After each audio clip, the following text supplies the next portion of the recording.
di sini kami akan dari kelompok 11 akan membahas chapter 6, yaitu Group and Organization. Nah, di sini sebelum kita mulai, saya perkenalkan nama saya Cindy Destuti. Gimana Lita untuk kita tadi? Aku Febrizal. Baiklah, sebelum kita masuk ke beberapa pembahasan kami, di sini kami akan menjelaskan sedikit apa itu grup dan kelompok. Baiklah, di sini kita akan membahas jenis-jenis kelompok atau tipe of group. Nah, sebelum di sini kan di dalam sosiologi itu kan ada dibagi menjadi dua tipe kan, kelompok primer dan sekunder. Nah, di sini aku mau nanya kalian nih, menurut kalian kelompok primer dan sekunder itu seperti apa sih? Baik, kalau kelompok primer menurut aku adalah kelompok yang memiliki hubungan dekat, personal, dan langgeng. Contohnya itu kayak keluarga dan sahabat. Di kelompok primer ini interaksinya lebih bersifat emosional dan mendalam. Primer ya? Ya. Menurut aku kan kalau sekunder itu seperti apa?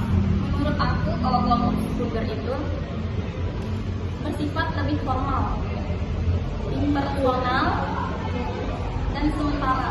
Misalnya teman satu proyek kuliah atau rekan kerja. Berarti cuma sebatas kita interaksinya tuh kayak biasa aja ya, tidak kayak bukan kayak sebentar aja gitu kan. Oke, lanjut ya, kita lanjut ya. Di sini saya akan menjelaskan sedikit ya guys. Di sini tuh kan itu ada in group dan out group. Nah, di sini in group itu kelompok yang kita rasa menjadi bagian dari diri kita. Sedangkan out group adalah kelompok lain yang mungkin kita pandang berbeda atau bahkan berlawanan. Nah, dalam kelompok referensi yaitu kelompok yang menjadi acuan seseorang dalam menilai diri sendiri atau berperilaku. Misalnya mahasiswa yang menjadikan dosen atau organisasi profesi sebagai kelompok referensi. Nah, setelah kita lanjut di bagian pertama kita sudah selesai, kita akan melanjutkan tentang ukuran struktur kelompok atau group size dan struktur kelompok kedua. Nah, di dalam ukuran dan struktur kelompok dalam sosiologi itu, ukuran kelompok ternyata berpengaruh besar terhadap interaksi sosial di dalamnya ya. Ya, misalnya tuh kayak kelompok kecil seperti 2 atau 3 orang lah yang memungkinkan interaksi yang lebih intens dan langsung. Namun ketika kelompok itu membesar, hubungan itu antara anggota itu jadi lebih formal dan struktur gitu.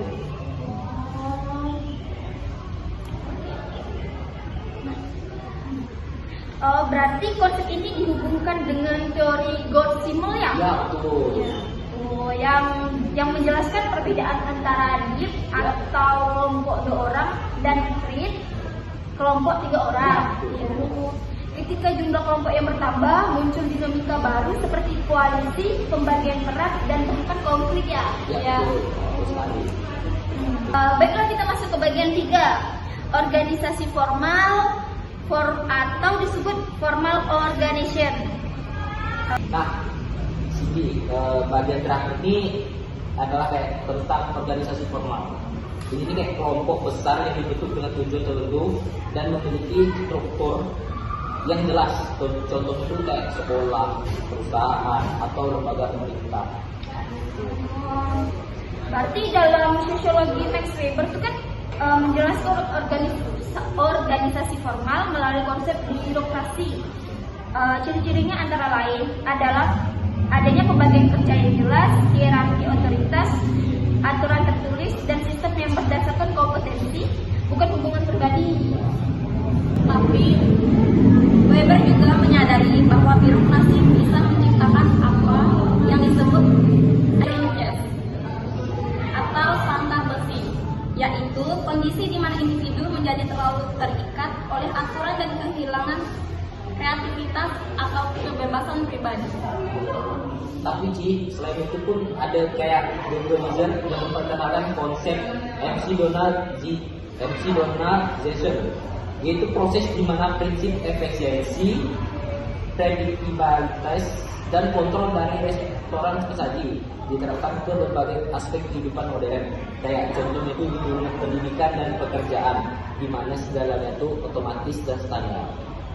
Oh, jadi organisasi formal memang penting untuk efektivitas sosial, tetapi kalau terlalu kaku bisa menghilangkan nilai-nilai kemanusiaan dalam sistem sosial. Baiklah, kita masuk pada penutup. Jadi dalam pembahasan kami tersebut dapat kami simpulkan bahwa kelompok dan organisasi merupakan dasar dari kehidupan sosial. Melalui kita belajar tentang identitas, norma, dan struktur sosial. Ya betul, dan melalui organisasi kita melihat bagaimana aturan dan tujuan bersama membentuk perilaku sosial yang lebih baik. Betul. Iya, benar banget. Memahami kelompok dan organisasi membantu kita mengerti bagaimana masyarakat berfungsi secara keseluruhan. Terima kasih telah mendengarkan podcast kami. Di sini kami dari kelompok 11 pamit undur diri. Saya Cindy Suti. Saya Irma Kaulita Ujung. Saya Febri Rizaldi.